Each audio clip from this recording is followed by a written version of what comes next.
आइए प्रारंभ करते हैं। दिल्ली सल्तनत पर शासन करने वाला तीसरा राजवंश, चौथा राजवंश, नाम क्या है? शैयद वंश।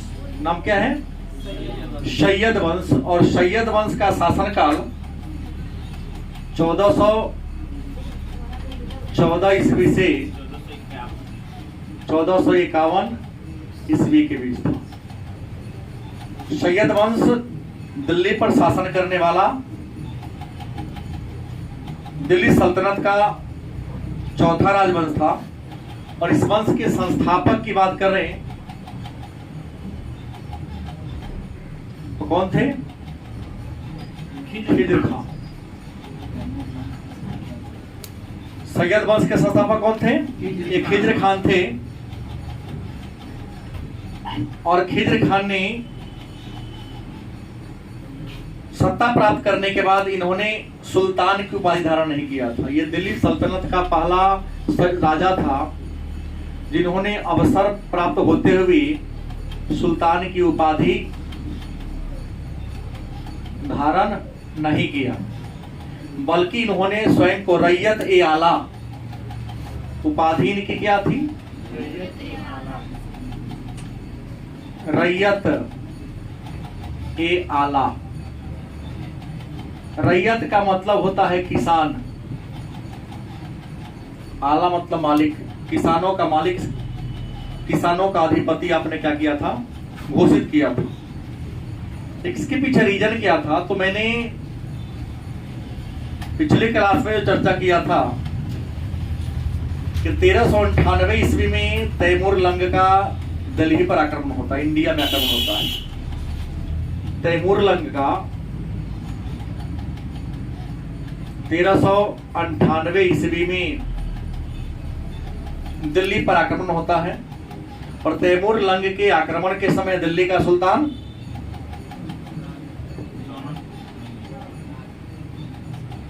बोलिए जोना खान इतना पीछे क्या चल गया? काहे इतना पीछे चल गए?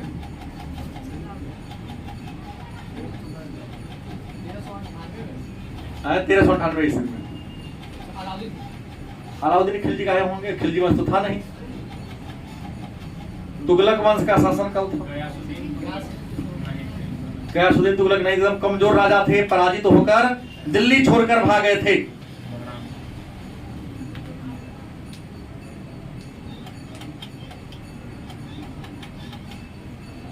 गायब है, किसी को पता? नसरुद्दीन महमूद थे। कौन थे? नसरुद्दीन महमूद, जो दिल्ली छोड़कर क्या हो गया था? भाग गया था पराजित होकर के। तैमूर लंग ने दिल्ली के बहुत सारे लोगों को क्या किया था? कत्ल करवाने का काम किया था। जब यहां से लौटने लगा तो अपने बेटा खिज्र खान को यहाँ का अधिपति क्या कर दिया था? घोषित कर दिया था। और यहाँ से क्या हो गया था? लौट गया था। बेटा खिज्र खान नहीं था, सॉरी, शाहरुख था, कर चला गया। शाहरुख भी यहाँ टिका नहीं, उसने दिल्ली, लाहौर आदि जगहों को अपने नियंत्रण में कर लिया और यहाँ का अधिपति किसे घोषित कर दिया? खिज्र खान।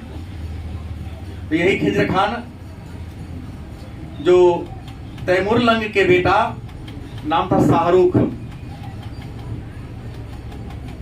क्या नाम था? शाहरुख का प्रतिनिधि के रूप में क्या किया था? काम किया था। और इसी खिज्र खान ने तुगलक वंश के जगह पर एक नया राजवंश का स्थापना किया, सैयद वंश। और सैयद वंश के संस्थापक कौन थे? खिज्र खान थे। चूंकि यह तैमूर लंग के पुत्र शाहरुख का, या स्वयं को तैमूर लंग का क्या मानता था? प्रतिनिधि मानता था। और तैमूर लंग का बेटा शाहरुख था जिनके नियंत्रण में था यहाँ, इन्होंने सुल्तान की उपाधि धारण नहीं किया। यदि सुल्तान की उपाधि धारण करता तो तैमूर लंग या शाहरुख की क्या होती? अवमानना हो जाती। तो इन्होंने क्या रखा? रैयत ए आला। मतलब उनका क्या है? रैयत है, लेकिन उनके रैयतों में हम क्या है? श्रेष्ठ हैं।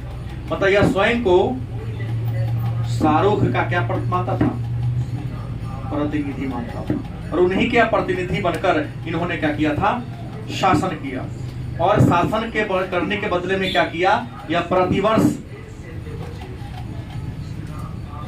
कर व नजराना शाहरुख के दरबार में क्या करता था, भेजता था। इसके अलावा इन्होंने कोई काम नहीं किया था। 1414 से इन्होंने शासन करना क्या किया था, प्रारंभ किया था। और आपको बता दें 1421 ईस्वी में इनकी क्या होती है, 1421 ईस्वी में इनकी क्या होती है, मृत्यु हो जाती है। खिजर खान के मरने के बाद इनका बेटा राजा बना, जिनका नाम था मुबारक शाह। क्या नाम था, मुबारक शाह। और मुबारक शाह का शासन काल था 1421 ईस्वी से 1434 ईस्वी तक मुबारक शाह का क्या था, शासन काल था। आपको बता दें ये मुबारक शाह खिज्र खान का क्या था, पुत्र भी था, और उनका क्या था, उत्तराधिकारी था। और आपको बता दें खिज्र खान के पुत्र जब मुबारक शाह सत्ता को प्राप्त किया तो इनके शासन काल में एक बड़ा ही उपलब्धि देखने को मिला। इनके काल पहली बार हिंदू अमीर, अभी तक दिल्ली सल्तनत में जितने भी राजा हुए उन्होंने सरदार के पद पर अर्थात अमीर के पद पर या तो लाहौर के लोगों को रखते थे, या तुर्की के लोगों को रखते थे, या कोई ना कोई मुसलमान ही हुआ करता था। लेकिन पहली बार हिंदू को अमीर के पद पर या ऊंचा पद पर बैठाने वाला अगर दिल्ली सल्तनत का कोई पहला राजा था तो कौन था, मुबारक शाह था, जो खिज्र खान का क्या था, बेटा था। लेकिन आपको बता दें कि इनके शासन काल में इनका जो वजीर था, वजीर का मतलब होता है प्रधानमंत्री, वजीर का मतलब क्या होता है, प्रधानमंत्री। इनका वजीर सरवर उल मुल्क, सरवर उल मुल्क इनका क्या था, वजीर था। उन्होंने क्या कर दिया, षड्यंत्र कर दिया। और इस षड्यंत्र के कारण ये स्वयं मुबारक शाह दिल्ली में एक भवन बनवा रहे थे। उस भवन का नाम था मुबारकाबाद। मुबारकाबाद एक शहर है, उसमें बड़ा सुंदर एक भवन का निर्माण करा रहे थे। सरवर उल मुल्क ने षड्यंत्र रच दिया और मुबारक शाह मुबारकाबाद स्थित भवन का निरीक्षण करने का जा रहा था। निरीक्षण करने के दौरान भवन क्या होता है, ढह जाता है। उसमें इनकी क्या होती है, मृत्यु हो जाती है। तीसरा राजा सैयद वंश का नाम सुना होगा, मुहम्मद शाह। मुहम्मद जो सैयद वंश के तीसरा राजा थे और इनका शासनकाल था 1434 ईस्वी से 1445 ईस्वी तक था। और रियल में कहा जाए कि मुबारक शाह का बेटा नहीं था, बल्कि क्या था, भतीजा था। मुबारक शाह का क्या था, भतीजा था। और सत्ता प्राप्त करने के बाद इन्होंने, मुहम्मद शाह ने सत्ता जो प्राप्त किया था, सरवर उल मुल्क की सहायता से सत्ता को प्राप्त किया था। क्योंकि हत्या करके स्वयं अपने आप को राजा घोषित नहीं किया, क्योंकि विद्रोह होने का क्या था, इसके अंदर डर था, भय था। तो सरवर उल मुल्क की सहायता से मुहम्मद शाह जो मुबारक शाह का क्या था, भतीजा था, सत्ता को क्या कर लिया, प्राप्त कर लिया। लेकिन सत्ता को प्राप्त करने के बाद अधिक दिनों तक यह जिंदा नहीं रहा।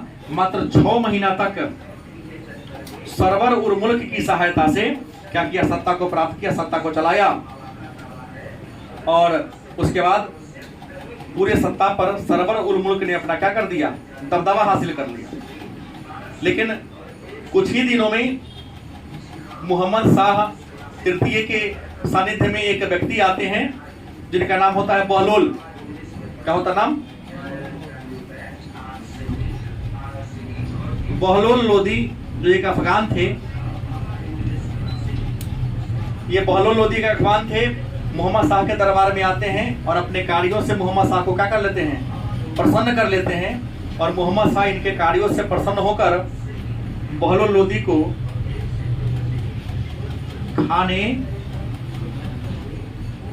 खाना की उपाधि प्रदान करते हैं। श्रेष्ठों में श्रेष्ठ खाना की उपाधि प्रदान कर देते हैं। और खाना की उपाधि प्रदान करने के बाद बहलोल लोदी सरवर उल मुल्क को सत्ता से क्या कर देता है, मतलब जो दबदबा था उसको हटा देता है, और हटा करके बहलोल लोदी स्वयं अपना दबदबा जमा लेता है। विष्णु ने सम्राट पर ऐसा जादू कर दिया, या यूं कह सकते विश्वास जमा लिया कि बहलोल लोदी ने इन्हें अपना पुत्र कहकर बुलाना शुरू कर दिया, इनको अपना क्या घोषित कर दिया, पुत्र का उपाधि दे दिया। और बहलोल लोदी के शासनकाल में ही बहलोल लोदी के काल में ही मोहम्मद शाह के शासनकाल में जहां भी विद्रोह हुआ, उस विद्रोह को क्या किया, दबाने का काम किया। और कहा जाता है कि 1445 ईस्वी में क्या होती है, इनकी मृत्यु हो जाती है। तो इनके मरने के बाद मोहम्मद शाह के बेटा राजा बनते हैं, उसका नाम होता है अलाउद्दीन आलम शाह। अलाउद्दीन आलम शाह जो मोहम्मद शाह का क्या थे, ये बेटा थे। और 1445 ईस्वी से 1451 ईस्वी तक इन्होंने क्या किया, 50 ईस्वी तक इन्होंने सत्ता को क्या किया था, प्राप्त किया, सत्ता पर रहा था। और आपको बता दें अलाउद्दीन, इन्होंने आलम शाह की उपाधि धारण करके सत्ता को चलाया। और इन्हीं के शासनकाल में, अलाउद्दीन आलम शाह के शासनकाल में बहलोल लोदी का दबदबा क्या होता है, बढ़ जाता है, वजीर के पद पर आ जाते हैं। और इसी बहलोल लोदी के द्वारा अलाउद्दीन आलम शाह की हत्या कर दी जाती है। और हत्या करके सैयद वंश के जगह पर एक नया वंश की स्थापना होती है, जिसका नाम होता है लोदी वंश। और आपको बता दें लोदी वंश के शासकों ने 1451 ईस्वी से 1526 ईस्वी तक शासन करने का क्या किया था, काम किया था। और लोदी वंश दिल्ली की गद्दी पर शासन करने वाला पहला अफगान राजवंश था, क्योंकि अभी तक दिल्ली की सल्तनत में जो भी राजा हुए हैं तो तुर्क हुए नहीं, कोई ना कोई तुर्क ही था, या मंगोल भी कुछ का प्रभाव आया, लेकिन राजा के रूप में प्राप्त नहीं कर सका, जीतने का प्रयास किया, लेकिन मैक्सिमम यहाँ के क्या थे, तुर्क ही थे। वो अलग बात है कि कुतुबुद्दीन ऐबक के काल का तुर्क रहा हो, चाहे गौरी के काल का तुर्क रहा हो, या इल्तुतमिश के काल के तुर्क रहा हो, लेकिन जो भी था तुर्क ही था। पहली बार सत्ता पर अफगानों का दबदबा क्या होता है, प्रारंभ होता है। और इस वंश के संस्थापक कौन होते हैं, बहलोल लोदी। कहा जाता है कि बहलोल लोदी को भारत में प्रथम अफगान राज्य का संस्थापक माना जाता है। और बहलोल लोदी जिनका मूल निवास अफगानिस्तान के एक नदी घाट, एक छोटी सी नदी के आसपास होता है, और यह गिलजाई कबीले का था। गिलजाई कबीले का क्या था, यह व्यक्ति था। और इनका प्रादुर्भाव बहलोल लोदी का या प्रादुर्भाव अपने सैयद वंश के शासनकाल में, मोहम्मद शाह के शासनकाल में होता है। और इन्होंने क्या किया, सत्ता प्राप्त करने के बाद बहलोल शाह गाजी उपाधि इसने क्या रखा था, बहलोल शाह गाजी की क्या रखा था, उपाधि धारण किया था। और बहलोल शाह गाजी को उपाधि धारण करके इन्होंने 1451 ईस्वी से लेकर 1451 ईस्वी से लेकर 1489 ईस्वी तक क्या किया, शासन किया। कहते थे इन्होंने अपने शासनकाल में ग्वालियर को जीत लिया था। ग्वालियर के अलावे इन्होंने कई अन्य छोटे छोटे राज्य जो सैयद वंश के काल में दिल्ली सल्तनत से बाहर हो गए थे, सबको अपने कब्जे में कर लिया। एक दिल्ली सल्तनत को पुनः एक बार सैयद वंश के बाद सुदृढ़ करने का इन्होंने क्या किया था, काम किया था। बहलोल लोदी अपने सरदारों से बड़ा ही प्रेम करता था, उनके साथ अच्छे रिलेशन की स्थापना कर किया था। और अपने सरदारों को बड़ा ही सम्मान के दृष्टिकोण से देखता था। और अपने सरदारों को बहलोल लोदी मनसद ए अली, मनसद ए अली कहकर क्या करता था, पुकारता था। बहलोल लोदी के बाद लोदी वंश का दूसरा का जो राजा बनता है, उनका नाम होता है सिकंदर लोदी। कौन होता है, बहलोल लोदी के बाद लोदी वंश का दूसरा राजा कौन बना? सिकंदर लोदी। और सिकंदर लोदी बहलोल लोदी का क्या था? पुत्र भी था, और पुत्र के साथ साथ उत्तराधिकारी भी था, क्योंकि इनके कई पुत्र थे, लेकिन इन्हीं को बहलोल लोदी को उत्तराधिकारी घोषित करने का काम किया था। और इनका राज्याभिषेक 1489 ईस्वी में इनका राज्याभिषेक होता है, और इन्होंने अपना राज्याभिषेक सुल्तान सिकंदर शाह की उपाधि से। राजा बनने के बाद इन्होंने सुल्तान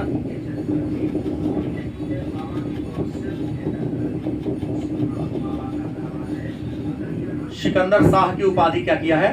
धारण किया है। और इसी सिकंदर लोदी के शासनकाल में भारत में एक नए शहर की स्थापना होती है 1504 ईस्वी में। शहर का नाम क्या होता है? आगरा। इस शहर की स्थापना के बारे में कहा जाता है कि सैन्य अभियान के लिए निकले थे, तो चलते चलते क्या हो, इनकी सेना थक चुकी थी, तो हुआ कि कहाँ आगे विश्राम कर लिया जाए। तो चलो आगे वाला हिस्सा पर एक पहाड़ का अग्रभाग था, वहीं पर क्या हो गया, सैनिकों को अपना शिविर गिराने को कहा, क्योंकि पहाड़ के अग्र हिस्सा पर, ऊपर वाला हिस्सा पर कहा था, अग्र हिस्सा पर आकर के नाम रख दिया आगरा। तो आगरा का नामकरण सिकंदर लोदी ने किया। आगरा शहर का स्थापना सिकंदर लोदी ने किया, और आगरा शहर का स्थापना करने के बाद आगरा को अपना क्या बना लिया? राजधानी बना लिया। तो हमने पढ़ा है कि दिल्ली सल्तनत के शासन काल में पहली राजधानी कहाँ थी? दिल्ली सल्तनत की पहली राजधानी लाहौर थी। लाहौर के बाद कहाँ आया? दिल्ली आया। नहीं, मतलब लाहौर राजधानी केवल और केवल गुलाम वंश के शासन काल में कुतुबुद्दीन ऐबक और बहराम शाह तक रहा, लेकिन जब इल्तुतमिश शासक बना तो इल्तुतमिश के काल में दिल्ली राजधानी बन गई। और इल्तुतमिश से लेकर सिकंदर लोदी के शासन के प्रारंभिक दिनों तक दिल्ली सल्तनत की राजधानी कहाँ रही? दिल्ली रही। लेकिन 1504 ईस्वी में जब सिकंदर लोदी ने आगरा शहर की स्थापना कर दिया, तो 1504 ईस्वी से 1504 ईस्वी से कब तक? 1638 ईस्वी तक। क्या दिक्कत है? 1500, हम सीधा जानता हूं, 1504 से लेकर 1638 ईस्वी तक आगरा राजधानी रही। और जब शाहजहां मुगल वंश के राजा बनते हैं, तो दिल्ली में एक शाहजहानाबाद शहर की स्थापना करते हैं, और शाहजहानाबाद शहर में चारों ओर से घेराबंदी करवा देते हैं, जो इतिहास में लाल किला के नाम से फेमस होता है। नहीं, और 1638 में शाहजहां लाल किला में अपनी राजधानी घोषित कर देते हैं, वही दीवान-ए-आम की स्थापना कराने के बाद। तो शाहजहां के काल में आगरा के जगह पुनः दिल्ली राजधानी आ जाता। हालांकि अलग बात है कि अकबर जब राजा बने तो उन्होंने फतेहपुर सीकरी को अपना राजधानी बना लिया 1572 में। सही बात है। पुनः 1585 में लाहौर को उन्होंने राजधानी बना लिया। तो वो तो राजधानी टेम्पोररी था, उत्तर पश्चिम सीमा की सुरक्षा के दृष्टिकोण से बनाया था। लेकिन नहीं, तो 1638 में घोषणा हो गया, रहना काम किया 48 से, क्योंकि किला बनेगा तब ना वहां पर जाएंगे। 48 में बन के लाल किला पूर्ण। जैसे फतेहपुर सीकरी की बात करते हैं, तो फतेहपुर सीकरी शहर तो 1570 में ही आ गया, राजधानी बनाने की घोषणा कर दी गई।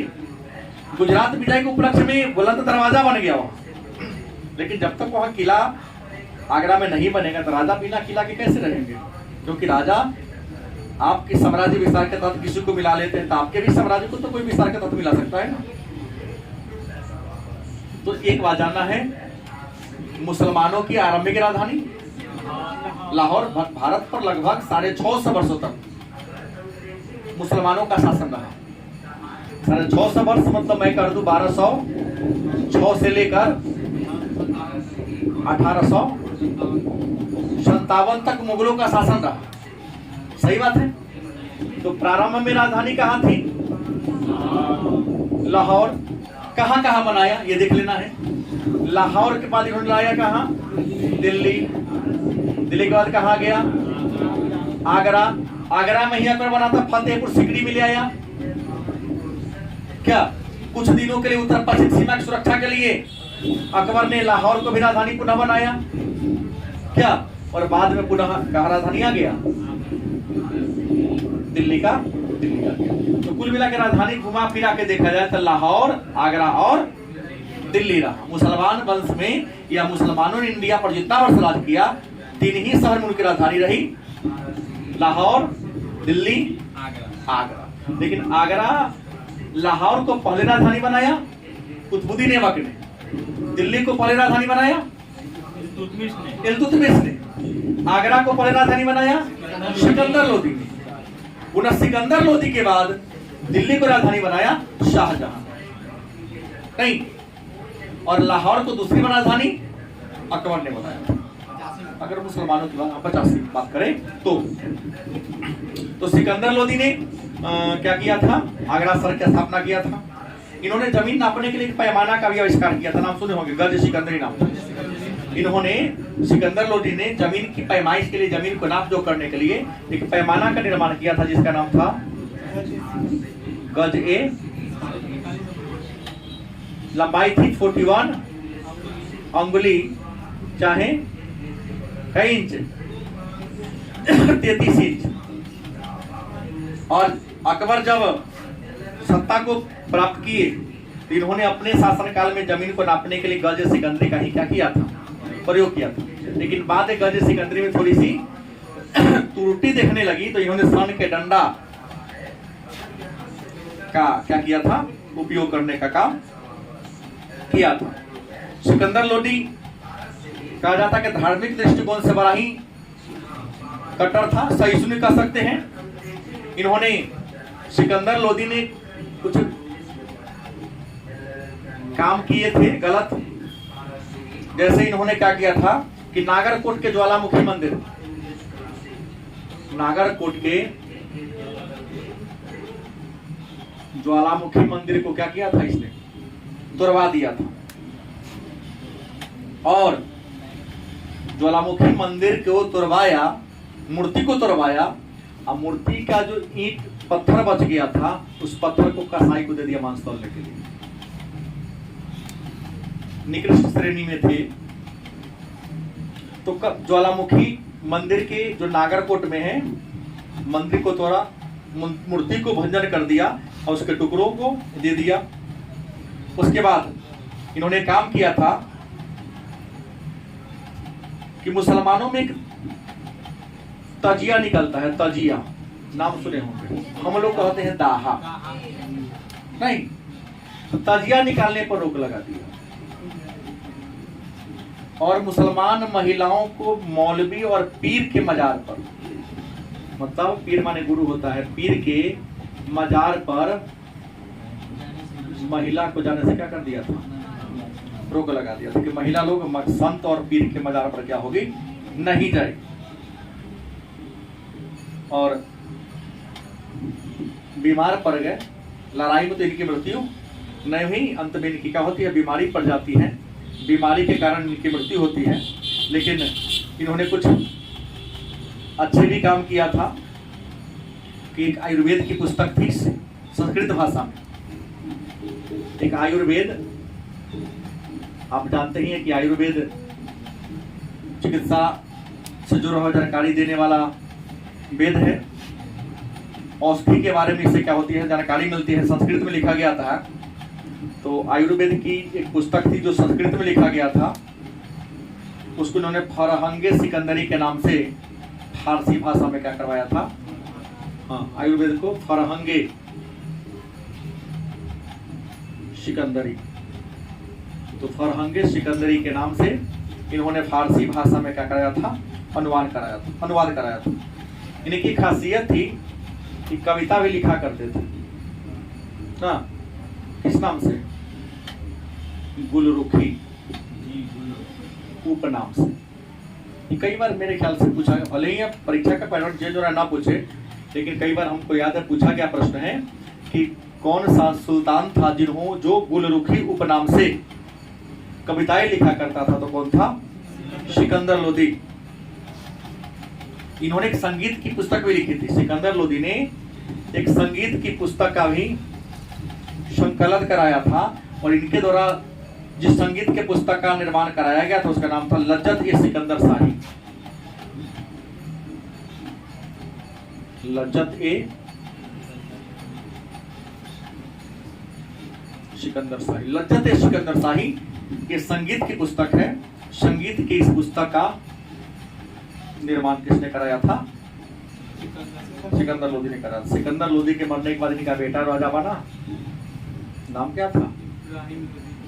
इब्राहिम लोदी। इब्राहिम लोदी लोदी वंश का क्या था? अंतिम शासक था। लोदी वंश का ही नहीं, यह दिल्ली सल्तनत का भी अंतिम शासक था। कहा जाता है कि सिकंदर लोदी मर तो गए, लेकिन मरने से पहले अपना उत्तराधिकारी किसी को घोषित नहीं किया था। तो इनके उत्तराधिकारी के समर्थक कई गो थे। आलम खान लोदी, दौलत खान लोदी, जो रियल में सिकंदर लोदी का क्या था? बेटा था। कौन? आलम खान लोदी। हाँ, और दौलत खान लोदी जो पंजाब का सूबादार था। आप समझ गए? रियल ये था। लेकिन दिल्ली के सरदारों ने आलम खान लोदी और दौलत खान लोदी को सत्ता पर न बैठा करके दिल्ली के सरदारों की सहमति से इब्राहिम लोदी ने सत्ता को क्या कर लिया? हड़प लिया। और इब्राहिम शाह की उपाधि, कौन? इब्राहिम शाह की उपाधि धारण करके 21 नवंबर 1517 ईस्वी को अपना क्या कराया? राज्याभिषेक कराया। लेकिन जैसे ही इसने सत्ता को प्राप्त किया इब्राहिम लोदी, तो इनको सत्ता प्राप्त करते ही इनके विरोधियों की संख्या क्या होती है? बढ़ जाती है। खास करके इनके विरोधी कौन थे? आलम खान लोदी और दौलत खान लोदी। कहा जाता है आलम खान लोदी, दौलत खान लोदी तो इनका विरोधी था ही, लेकिन इनका एक और पलवा विरोधी था, राणा संगा। कौन था? राणा संगा चाहता था कि दिल्ली पर हमारा अधिकार हो जाए, आगरा पर मेरा अधिकार हो जाए, क्योंकि उस समय उत्तर भारत में अगर सबसे कोई ताकतवर राजा थे तो राणा संगा थे। पर आलम खान लोदी, दौलत खान लोदी रियल में सत्ता का उत्तराधिकारी ये था। लेकिन सरदारों ने आलम खान लोदी, दौलत खान लोदी को न बैठा करके सिकंदर इब्राहिम लोदी को क्या कर दिया था? बैठा दिया था। ये पंजाब और गुजरात के सूबेदार बन गए थे। और इनके प्रति इब्राहिम लोदी का रवैया भी अच्छा नहीं था। जौनपुर दौलत खान लोदी के नियंत्रण में था, उसको भी छीन कर आगरा में क्या कर लिया था? मिला लिया था। तो ये दोनों भाई ऑलरेडी इस मौके की तलाश में थी कि ऐसा कोई योग्य शासक मिले जो इब्राहिम लोदी के युद्ध में क्या कर दे? पराजित कर दे। दूसरी ओर राणा संगा जो मेवाड़ के शासक थे, यह भी इस मौका के तलाश में था कि ऐसा कोई ताकतवर राजा आए जो इब्राहिम लोदी को पद पर से हटा दे, चल जाए। क्योंकि आपको बता दें कि बाबर से पहले इंडिया पर जो भी आक्रमण किया, आया लूटा चला गया। अलग बात है कि मोहम्मद गौरी लूटकर जाने के चक्कर में था, लेकिन अपना बेटा तो उसके पास था नहीं। उनके गुलामों ने मिलकर दिल्ली सल्तनत की स्थापना कर दिया, ऐबक ने। तो इसी दरमियान इंडिया के उत्तर पश्चिम सीमा पर एक व्यक्ति का आक्रमण होता है, नाम होता है उनका बाबर ना। बाबर जिसका शाब्दिक अर्थ क्या होता है? बाघ होता है। भारत पर घुसने के कई 4 बार प्रयास कर चुका था। उत्तर पश्चिम सीमा पर कुछ भेरा का किला, उसके बाद काबुल, कंधार सबको क्या कर चुका था? ऑलरेडी जीत चुका था। तैमूरलंग इन सब के राजधानी को ऑलरेडी क्या कर चुका था? ये जीत चुका था। लेकिन भारत में घुसने के प्रयास में था। लेकिन बाबर के मन में एक डर था, इब्राहिम लोदी, क्योंकि इब्राहिम लोदी के ताकत से बाबर परिचित नहीं था। इसके पास एक विशाल सेना का यह स्वामी था।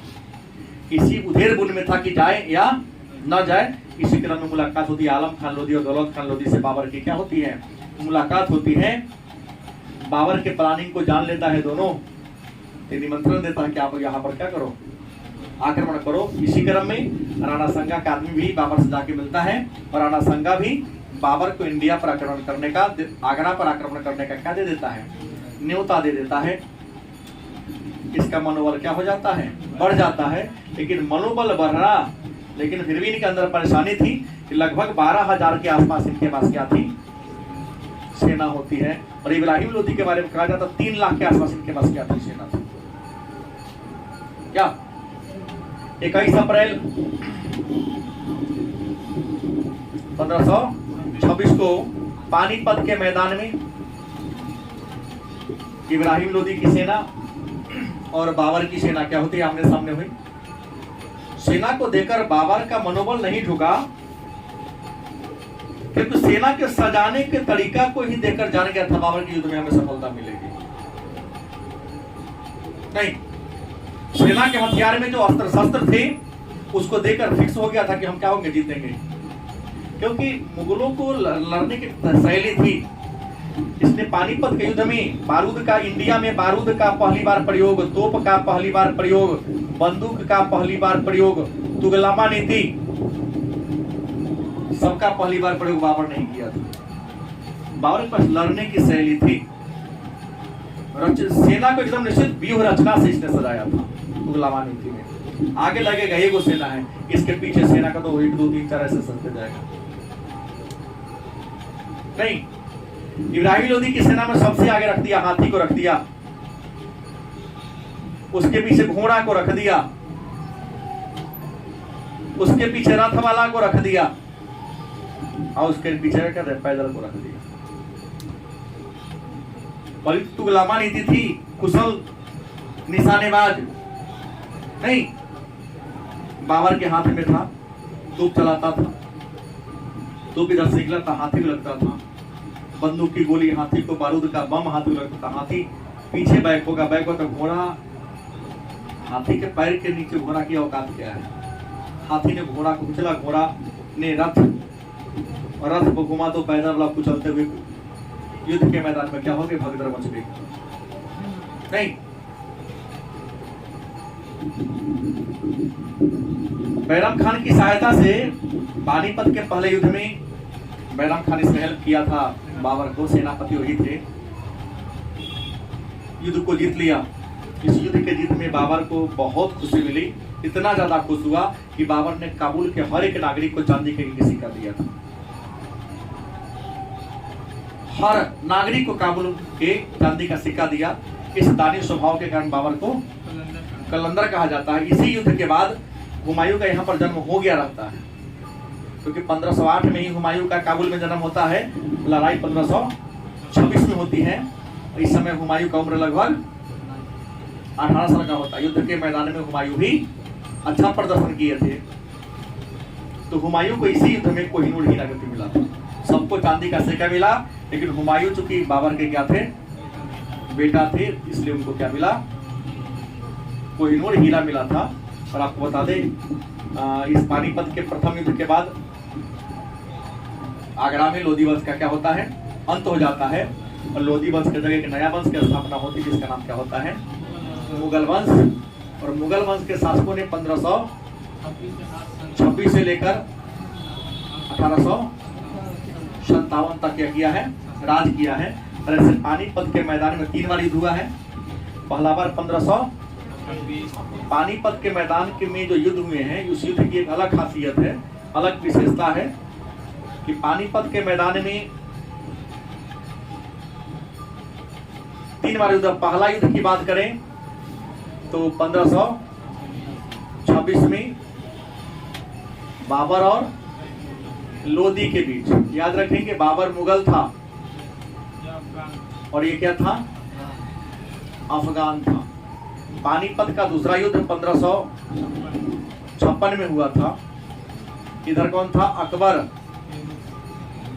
एक और कौन था, हेमू था। अकबर क्या था, मुगल। हेमू क्या था, अफगान था। और तीसरा युद्ध हुआ था 1761 में। इधर था मराठा, इधर था, ठीक है, उल्टा लिखा गया। अहमद शाह अब्दाली जो अफगान था, और इधर कौन था, मराठा था। गलत कि सही? तो अलग बात है कि पानीपत का पहला युद्ध और दूसरा युद्ध में मुगलों ने जीता। कौन जीता, और पानीपत का तीसरा युद्ध। एक कॉमन ये मैं बताना चाह रहा हूं कि पानीपत के तीनों लड़ाई में एक और अफगान जरूर था। एक कॉमन है, प्रथम में भी उपविजेता, सेकेंड में भी, और थर्ड में क्या बन गया, विजेता बन गया। तो बाबर आया, तो बाबर मुगल वंश के बारे में चर्चा आगे की क्लास में।